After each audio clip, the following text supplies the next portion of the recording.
Rufus B again. Yes, old Firefly. Mr. Roy still has a little bit of stage fright, so I'm back again. But before I start, do you remember my baked bean commercial? Well, a tremendous stroke of luck. I was such a hit in that I've got a part in a Shakespeare play called Midsummer Night's Dream. It's a lavish production, star-studded, and all takes place at Cleethorpes Apollo. I wonder if your parents can guess which role I play. I'll tell you at the end. Today's story is The Snail and the Whale by Julia Donaldson and Axel Scheffler.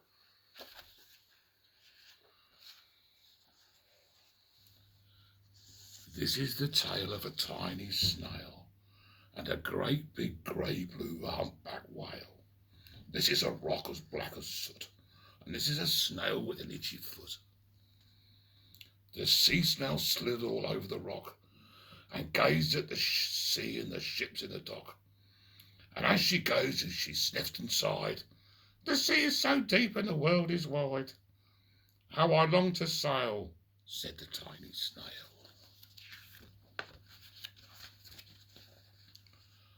The other snails in the flock were all stuck tight to the smooth black rock, and said to the snail with the itchy foot, "Be quiet, don't wriggle, sit still, stay put." But the tiny sea snail sighed and sniffed, then cried, "I've got it, I'll hitch a lift." This is a lift wandered around the world on the rock. Can you see that? This is the whale who came one night when the tide was high and the stars were bright. A humpback whale, immensely long, who sang to the snail a wonderful song, and shivering ice and coral caves, and shooting stars in enormous waves. And this is the tale of the humpback whale. He held it out of the starlit sea, and said to the snail, "Come sail with me."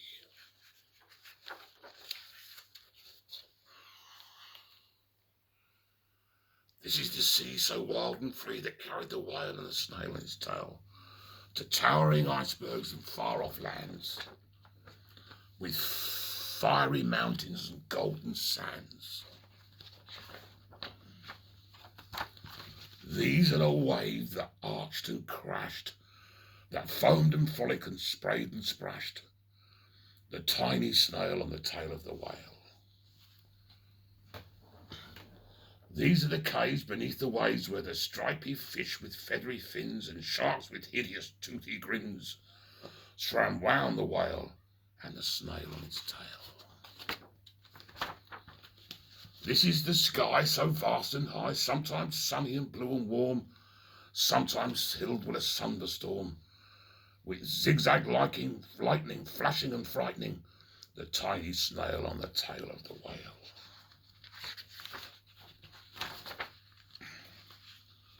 As she gazed at the sky, the sea, the land, the waves and the caves and the golden sand, she gazed amazed by it all, and said to the whale, "I feel so small."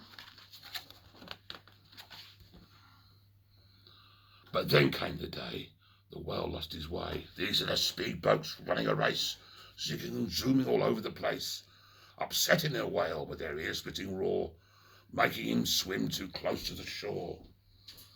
This is the tide slipping away. And this is the whale lying beached in the bay. "Quick, off the sand, back to the sea," cried the snail. "I can't move on land, I'm too big," moaned the whale. The snail felt helpless and terribly small. Then, "I got it," she cried, and started to crawl. "I must not fail," said the tiny snail.